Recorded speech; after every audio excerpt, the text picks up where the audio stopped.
let's talk about Emperor Schwab, the first global emperor of the world.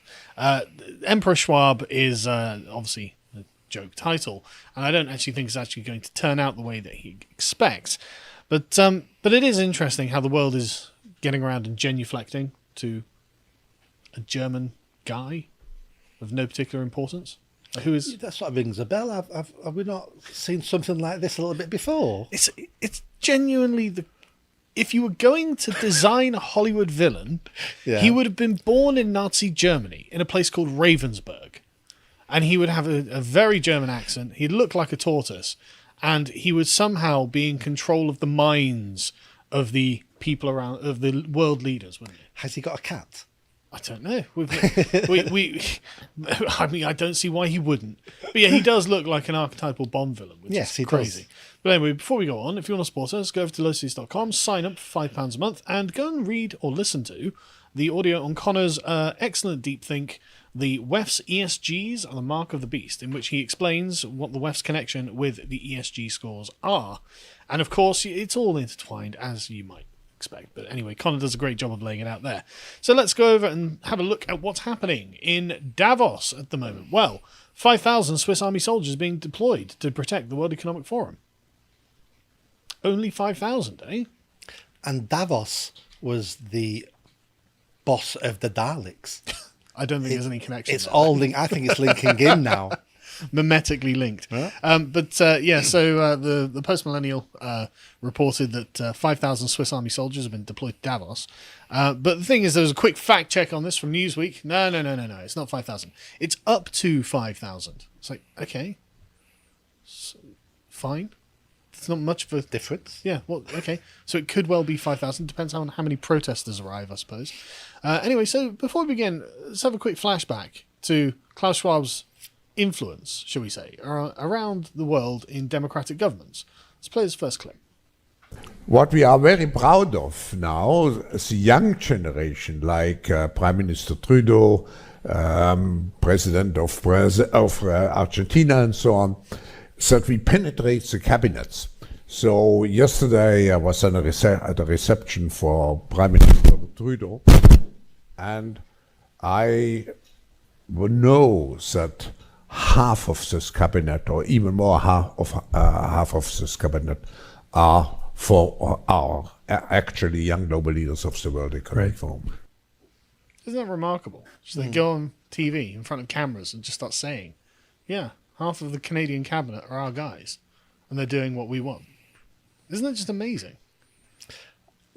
This, I mean, the WF, the public's knowledge of it has only really started this last year or two, maybe.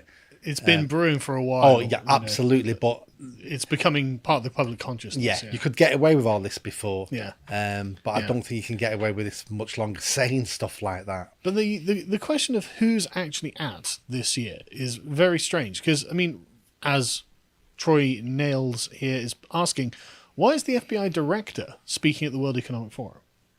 Well, what's the director of the FBI got to do with any of that? I mean, okay, if it was about elected politicians and business leaders coming to discuss the world's problems, I mean, that sounds nefarious to me, but like, why would the director of the FBI need to be there? It's interesting. And anyway, so we get various politicians turning up at the World Economic Forum, such as a Democratic senator called Joe Manchin. And he has some opinions on things. Let's watch. The problem that we have is the open press system and basically all the platforms.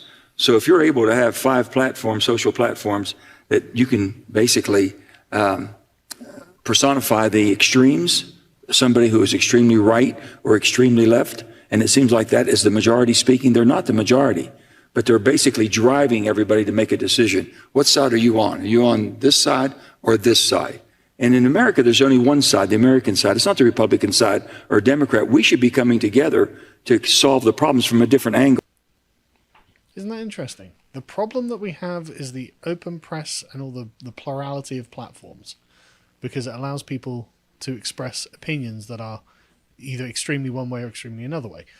And I find it really interesting. He says there's only one side, the American side. It's like, well, try and convince your fellow Democrats about that, considering that they're constantly going on about, what about immigrants? What about minorities? What about like hyphenated Americans? Like, there's not just the one side. There are lots of sides. But he has got a point. He does have a point. He has a point that all our societies now are splitting along race lines, sexuality lines, political line. It doesn't matter. And that the point I would get out of that was that's what he foresees as the big problem. It is, and he's not wrong Yeah. that political polarization is a consequence of a free press. Yeah. But this isn't exactly the first time that we've had political polarization because of the free press. But what can be done about it? Restricting people's freedoms, centralizing all the platforms? Well, you have to look at the pros and cons. So the cons of the free press of what we just described, then it can, split people. You can have people you don't want on there speaking. But the pros of having a free press is we stop tyrants and we stop it turning into a dictatorship. So you have to pick the one you think's more important. We have to endure the polarization, and the polarization can only be stopped by discourse between the two sides. Yes. That's the problem. The issue, and this is something I always found really strange, is that we never actually... it should be some sort of mandatory thing where politicians have to talk to one another, like in a public arena or something like that. Like, I mean, BBC Question Time is actually quite a good thing for this, because at least they have at least one right-wing voice, and then they field questions. But the Americans don't do anything like that. No, and what I'm tired of is people blaming social media. Yeah. So this is a human trait. Yeah. Social media enables people who want to do this to do this. Social media hasn't created this. This was already within us, splitting up, having got another side, trying to get people onto your side. Social media is just the latest tool we use in this. Yeah, it just accelerates the problem, but it didn't create the problem. But anyway, so Klaus Schwab is going to tell us the role of the metaverse in his new global order. Let's watch.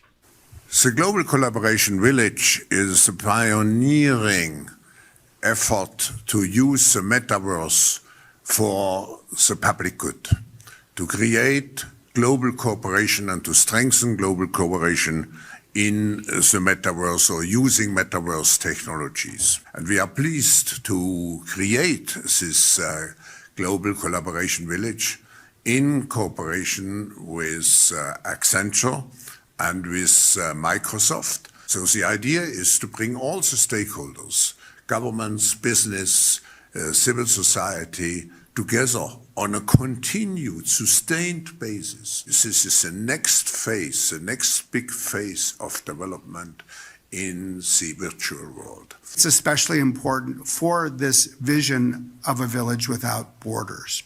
It's an open development process, and it is an open development philosophy. We're creating at Microsoft, through Microsoft Mesh, a software platform that will be accessible to people through a variety of different hardware devices. This particular project, in our view, is of enormous importance for the world because of the role that the World Economic Forum plays in the world. This is an opportunity to create a village without borders.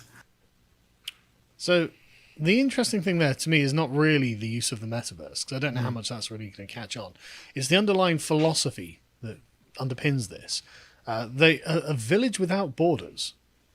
Well, who's in this village? Well, it has to be everyone, because it doesn't have a border, so there's no particular delineating place where you're not in the village. So essentially the remit is global. I mean, it's not anything revelatory to say, but who gave them the permission to take what's mine and incorporate it into their village? This is my question. Where did this arrogance come from? It comes from world leaders who have always been arrogant, who always think they know best. Yeah. This is lacking if we want to live in a democracy, this is lacking any hint, any sense of democracy whatsoever. Hang on, put a pin there. We'll come back to that in a second, because that's exactly right. And so here's a speech by Idris Elba, the actor, at the World Economic Forum 2023 meeting, in which he just says what we're all thinking. Let's watch. We understand the power and the change that can come from this room. Davos has become the de facto platform for governments, for corporates, for philanthropists, for activism, for protesters to mobilize quickly, which is why we're all here, because we can move with agility and speed, and your speed is needed now. It's become the de facto centre for world governance. Yeah, I agree, Idris. That is something that is the problem. And so, what are the problems? Well, it turns out there are many problems. Crisis after crisis after crisis. Non-stop crises, in fact, as Klaus explains to us. We couldn't meet at a more challenging time. We are confronted with so many crises simultaneously. What does it need to master the future? I think to have a platform where all stakeholders of global society are engaged. Governments, business, civil society, the young generation, and I could go on, I think is a first step. Only if we are involved with all our passion to construct and to shape the future, I'm convinced we will overcome the present multi-crisis. Master the future. It's an ominous sounding phrase, isn't it? I mean, who is the master of the future? The answer is, of course, nobody, because the future is unwritten and a lot is going to happen that we can't predict. But we've got lots of crises. Of course, the scope of the crises, not local, are they? They're not small scale. No, it's quite wild. Let's watch. Dear friends, scientifically, this is not a climate crisis. We are now facing something deeper. Mass extinction, air pollution, undermining ecosystem functions, really putting humanity's future at risk. This is a planetary crisis. This is a safety crisis, but above all, it is also a justice crisis. Many areas in the world are uninhabitable. This uninhabitable zone is increasing. If we continue with our greenhouse gas emissions, then by 2070, as many as 3 billion people will live in uninhabitable zones. How are they going to live in uninhabitable zones? Nice way of saying they'll be dead. I don't know if it is. I think what it is their view of what uninhabitable is it's not very comfortable for a middle-class person who lives in somewhere nice. It can mean whatever you want it to. Yeah, but I don't think 3 billion people will actually live in uninhabitable zones. But you can see the scope of the plans. It's not just a localized crisis. No, it's a planetary crisis. Like everyone on the planet, you're in crisis. Be afraid. Be terrified. And it's not even just the planet. It transcends the planet. Let's watch. And also our faith leaders. They know that this crisis is much more than physical and environmental schisms. We have a deeply wounded spirit as a people that is in desperate need of healing and restoration. And we must look to our Almighty Creator to find our proper place in humanity. Right. It's nice that they're going lighthearted now and encouraging fancy dress. Yeah, she's apparently a Native American leader. I mean, she doesn't look very Native American, but I wouldn't know. But the point is, it's not just a material planetary crisis. We're in a spiritual crisis. Everything about what it is to be human is in crisis. This is the driving impetus that justifies everything that they're doing. Now, I would say that this is a product of kind of echo chamber thinking, where there are a bunch of people who have talked themselves up and up and up into a radical position that will justify, well, horrible things. But we're not finished cranking the lever, putting the pressure in. Let's watch this from Al Gore, Mr. Correct Predictions himself. Still putting 162 million tons into it every single day. And the accumulated amount is now trapping as much extra heat as would be released by 600,000 Hiroshima-class atomic bombs exploding every single day on the earth. That's what's boiling the oceans, creating these atmospheric rivers and the rain bombs and sucking the moisture out of the land and creating the droughts and melting the ice and raising the sea level and causing these waves of climate refugees predicted to reach 1 billion in this century. Look at the xenophobia and political authoritarian trends that have come from just a few million refugees. What about 1 billion? We would lose our capacity for self-governance on this world. We have to act. I must have missed some news articles because I didn't realise we was in so much trouble. I didn't realise the oceans were boiling. I didn't realise there were rain bombs, whatever that is. 600,000 atomic bombs going off every day. It's the equivalent of, yes, we're told, and we'll lose our capacity for self-government, which surely is not a problem from their perspective, actually. But no, that's mental and obviously extreme. And like all of Al Gore's other predictions, is not going to come true. Al Gore predicted that by 2013 there'd be no ice left on the polar ice caps and no more polar bears. Neither of those things are true. In fact, there are more polar bears than ever. Anyway, so the point being is that these people do see themselves as being different to you. They see themselves as being the world controllers. I should have plugged our Brave New World book club, really. They definitely see themselves as the world controllers, and they see themselves as a privileged and special class, as John Kerry just tells us. And when you stop and think about it, it's pretty extraordinary that we, select group of human beings, because of whatever touched us at some point in our lives, are able to sit in a room and come together and actually talk about saving the planet. I mean, it's so almost extraterrestrial to think about, quote, saving the planet. And if you said that to most people, they think you're just a crazy tree-hugging, lefty, liberal, do-gooder, whatever, and there's no relationship. But really, that's where we are. Just crazy, isn't it? Insanely arrogant. I think all leaders are like this, go back 1,000, 2,000, 10,000 years. We have certain traits in certain people who want to be the leader of the tribe, and then leader of the region, leader of the country. Countries aren't big enough now. Now I've got to be leader of the world. Well, I mean, this is literally what they used to write in their own sort of personal inscriptions. Like the Assyrian kings would be the king of the four corners of the earth. The Chinese emperor had the mandate of heaven. It's unbelievable how disconnected from reality these people seem to be. But they're special. They're different to you. You see, they've been touched by the divine. They are above you mere normals who you don't even understand about saving the planet. God, you're ridiculous. And they're very aware that you are the problem. Let's watch. We need to overcome the most critical fragmentation. And the most critical fragmentation is between those who take a constructive attitude and those who are just bystanders, observers, and even go into the negative, critical, and confrontational attitude.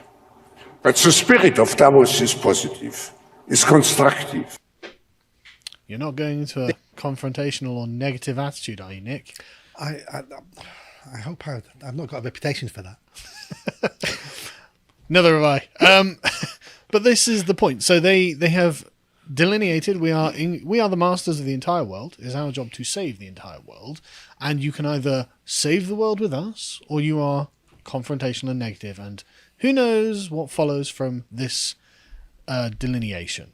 Thankfully, there are at least some people who are not having any of this, like Ron DeSantis, who accurately characterized it recently. Let's watch. They do this thing in Davos. They're doing it next week. All these elites come in, the World Economic Forum, and basically, their vision is they run everything, and everybody else is just like a serf, like a peasant. Very, very problematic, I think, in the direction they want to go. And what I've said in Florida is that type of stuff coming out of Davos, those policies are dead on arrival in the state of Florida. Bravo.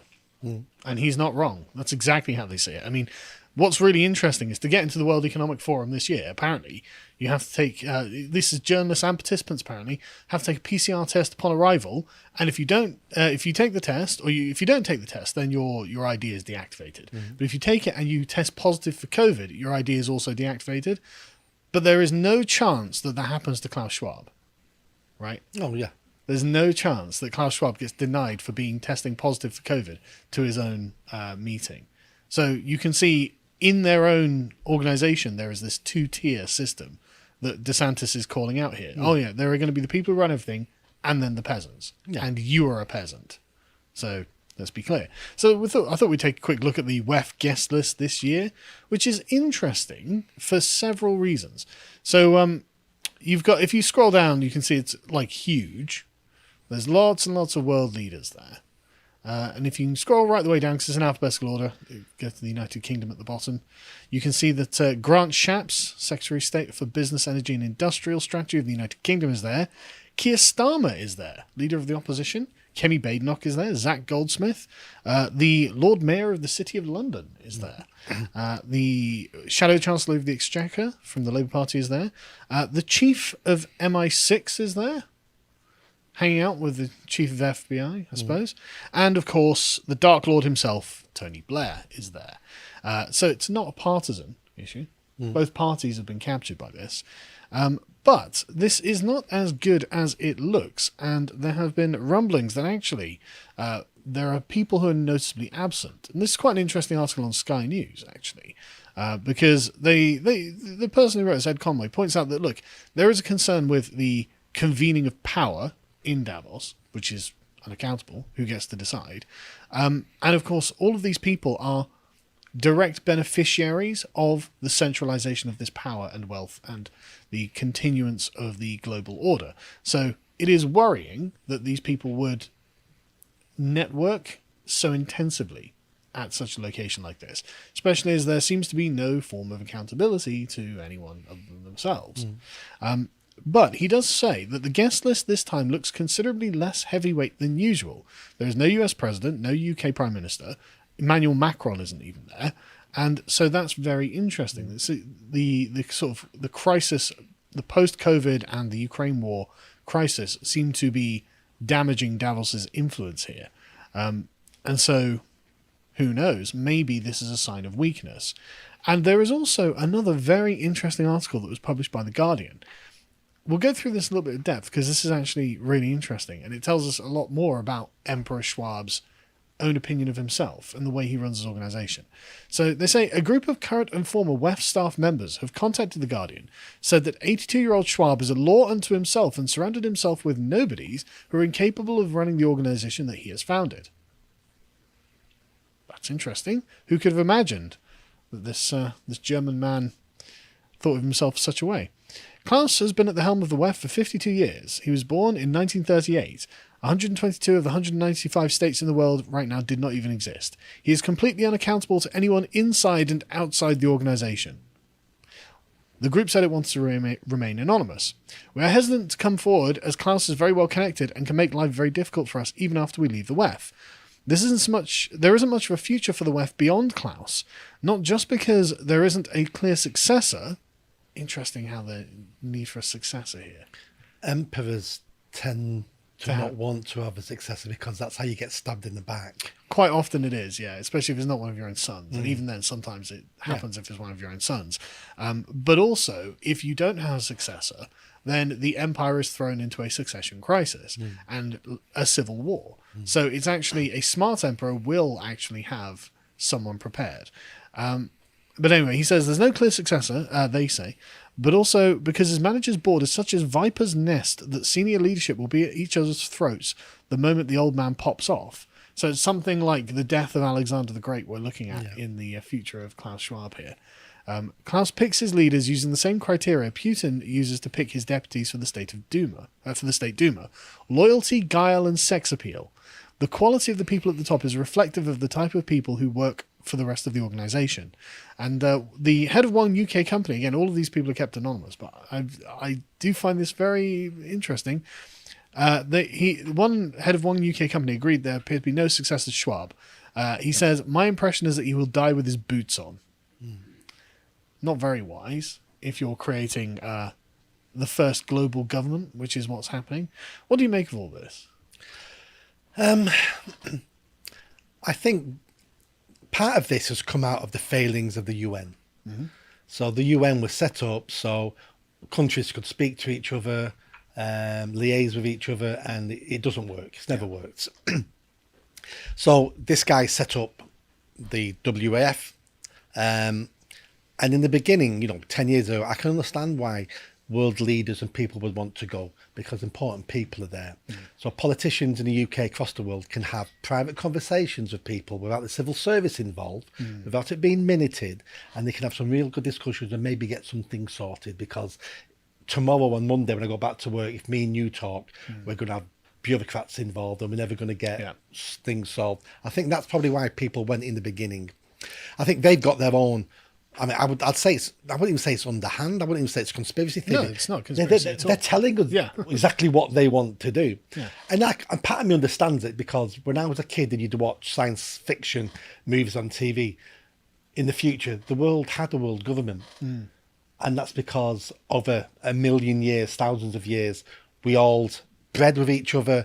Our civilizations all became one and all became... It's the Whig teleology that eventually humanity will have a united world government, because essentially we're all the same, really, is the Whig view of things. Yeah, and I can see that being one future, but we're nowhere near people giving up their countries, their sovereignty, their religions, their culture. Their differences. Huge. I mean, we just look at some of the cities in the UK, and we can't integrate people in the UK. Nope. So how are we going to integrate people across the world? So if it's possible, it's tens of thousands of years in the future. But the fact that we've got some A-list guests now not attending, it's because the WEF are getting a very poor reputation of being this underhand, sneaky, backdoor organisation. So politicians now don't want to be accused. You imagine someone running to be a prime minister in the UK. I'm going to do this. But are you taking your orders from somebody else? Which is exactly what it looks like. And so they know that will damage them being elected. So I think big politicians now and future politicians I would imagine, will start keeping away from this unless they believe in this. Which a lot of them do. I mean, Schwab literally saying we've penetrated the cabinets of governments. I mean, that's sinister. You'd think that would be enough in a democracy to make sure you were never voted in again to that cabinet, because we have this guy saying he's your boss. I mean, you would think it would be illegal and treasonous, actually. You surely can't have politicians who are beholden to foreign powers. That can't be, right? You would think. I would think. Yeah, you would have to prove that they're a foreign power. But I do get your point. There is a point there. You've got someone saying that person has fealty to me, and I'm elected by nobody. Your loyalty is surely to Canada, Mr. Trudeau. Yes. Yeah. So, I'm a big fan of Klaus Schwab, though. Yeah. But yeah, so I just find it interesting. And again, they just do it all in front of cameras, so there's no conspiracy here. This is just what they say. And it's all a part of an ideology. You can see this sort of crazed globalist ideology that the planet's about to die, humanity's about to be wiped out, 3 billion people are going to live in uninhabitable places. It's insane, and very few of the predictions about this sort of subject in the past have ever come true. I'm not really inclined to believe that the predictions of the future are going to be true either. Anyway, I welcome our new globalist overlords like everyone else.